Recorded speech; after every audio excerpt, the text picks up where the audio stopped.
Oh, ya Jida olobeli. Bon, azalaki père disciple à Jésus, apôtre à Jésus. Bien. Na banza place apôtre na disciple na ligne pe ko pesa éclaircissement que un disciple signifie mwana ya kelasi.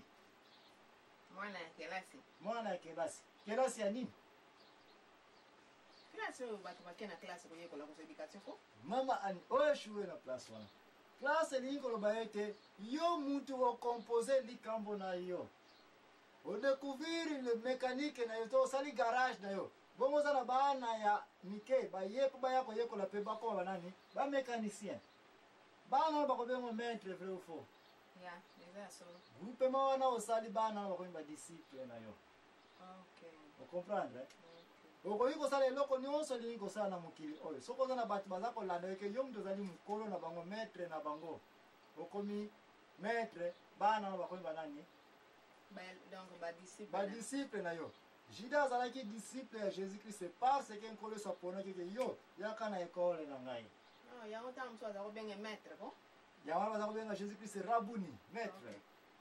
Et puis bango baza kolanda ye 12 bataponaki badisciple. Olobi lisusu ete azalaki apôtre ya Jésus, n'est-ce pas? Les places on alingi epe koleka de passage ke bana mike tokopesa bango miliki bamela. Bao baza na minu me bakoyi koliaka bapotopoto tokopesa bango biloko epe ya potopoto basala nini balia. Me bato bazali na baminu bayoki ngai aza na minu akoki kobuka mokuwa tokopesa bango mpe mokuwa basala nini babuka.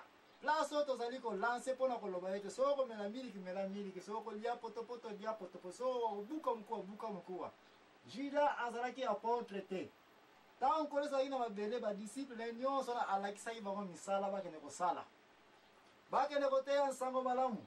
Bango nyonso bakendaki koteya. Nkolo ntango azalaki na mabele bango nyonso wana to bakalifie nano mpo babengama baapôtre te. Mais Bible abengi bango les 12 apôtres. Merci, Bible abengi bango les 12 apôtres parce que place au fotolika toyeba kobalanse kante soki kobenga badisciple les 12 apôtres na les 12 disciples. Raison kobenga bango les 12 disciples ezali clair. Mais raison kobenga bango les 12 apôtres ndeko na ngai yango wana oyeba oyo kobuka mikuwa babuka mikuwa. Un apôtre azali mutu oyo azwi évangile ya Jésus-Christ andimi ye. Qui a commis disciple ngai na yo na ndenge ba 12 oyo baza awa. Na tangu Jésus-Christ atindi bango bokende kote ya pe sango malamu bino pe bokoma su banani ba maître lisusu bobanda pe lisusu ko grouper bato.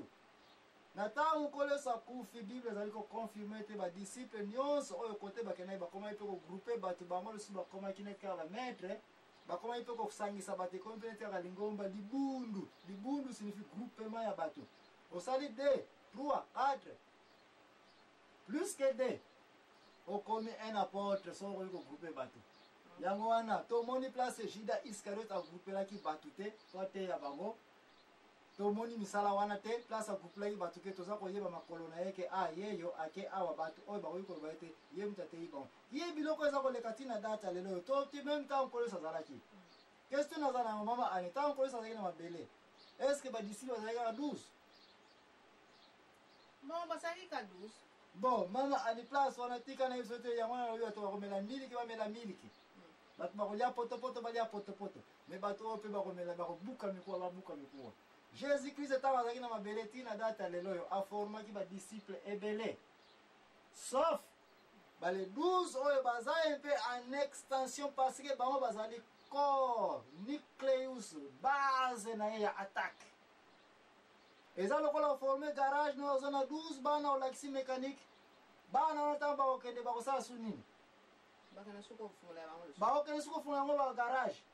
Bango nyonso baza kokenda meme lokolo kaka. Jésus-Christ ntango azalaki na mabele ateyaki bato ebele na ngambu ya Galilée na Samaria na Juda. Bato nyonso wana azalaki koteya ndenge moko kaka na bale disciple na ye bango mpe bazalaki liloba na Nzambe bango bazali na grâce ya Nzambe. Comment nakoki koprouve yango? Na mukanda ya Matthieu 28 koyoka Jésus-Christ bokende partout monde koteya sango na bosala boye bosala bengi oyo bakotosa. Kote bakendaki bapotre ntango bazongaki to badisciple bazalaki na zuwa te kote tokei tosali nini? Tokende okuta su bato wana bazolobaka bazoteya kaka ndenge biso toteyaka bazobalamusa bibembe bazo différence entre biso na bango eza na yango te bazalaki na zuwa Nkole saloba na wanini soki basali misala na kombo na ngai nga na sali naza na bango. Il y avait trop de disciples. Rero minga beso to sala pesi nga za ko sala. Avana sala ba recherche na na émission oya la vérité. Un disciple mutno sandimla ka Jésus aza déjà automatiquement disciple. Bat mi bandimela ki Jésus bakanga kipe minoko na bango te. Ba continuer ko témoigner que tata wana tolanda ye. Bat wana bazali ba disciple. Mais to suka na les 12 oyo passé bango bazali corps base.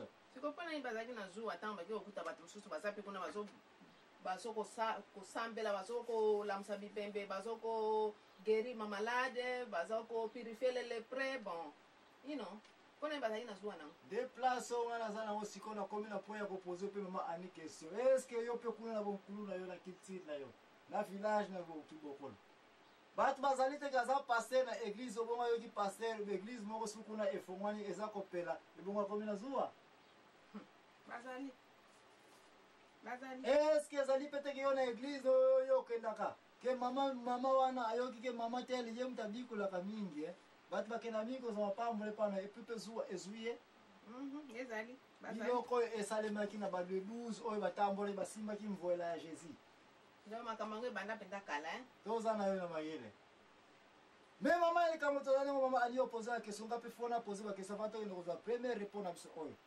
estce na culture na yo mama ani na village na kibokolo n'est-ce pas bato bazali mpe te bazali kokalomonie mpo olobi juda azalaki traître estce batraître mpe bazali te oyo bazali ke tokende kofunda ye mpo tosala boye mpo nazwa nini bon mosolo mpo nabebisa ye mpo nabotola ye eloko azali na yango mpo baboma ye mpo bafunda ye mpo vile ekoma na kaka mpo mosala na ekufa estce bato oyo na village na biso ya kibokolo bazali te Alléluia. Amweko ozala likambo mosusu mama ani yo moto tiaka barécréation yebisa biso reponi na liboso na yo okende kozwa awa mabina ya yesu n'est-ce pas merci mingi ndeko kokende mosika te Alléluia.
vile kisantu kwesima na Université du Congo wana na baba bwake la kibiso ete bino mozaka ko la kisaka ba milulu ka bino ka katusa pourquoi pas biso peto sala oya biso milulu to pesi bino peto kosi na kati réponse ni mama ani to pesa ibango oh tondima ki yango po biso to swaka nyonso to kabolaka. Merci. Deba promettre biso ete barontina so milulu nyonso ya kisantu na ngeba ya mbanza ngungu tina banselo kuna na mayidi ataka ka ozaka na zamba kaka ozako leka wana kaka umona kibozo sakana kana ba bambwana bino bampuku banini tusabana mikeboti na so biloko na tokotsa yango biso to kabolaka emission eza emission na biso te eta ya bino batu mingi bazo kanisa